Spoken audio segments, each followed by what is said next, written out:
Please ensure the battery level of the aircraft and remote controller is higher than 50% before updating. Please confirm that the mobile device is connected to the internet.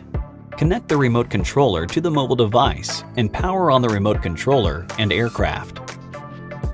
Launch the DJI Go 4 app. New firmware update is available notification will be shown on the app screen. Tap the prompt to go to the aircraft firmware download screen. Tap Download Now. The aircraft will download and upgrade automatically. Please do not power off the aircraft or exit DJI Go 4 during the update. The firmware update will fail if the aircraft's or the remote controller's battery power is less than 50%. Also, it will fail if the mobile device disconnects from the aircraft or the internet. If it fails, please try to update the aircraft again. It is normal for the aircraft to restart several times during the update. Please do not power off the aircraft. Once updated, an Update Complete prompt will be shown.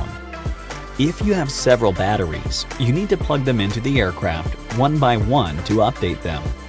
Slide to update the firmware, and the battery will start updating automatically. Please restart the aircraft after the update is complete. Thank you for watching.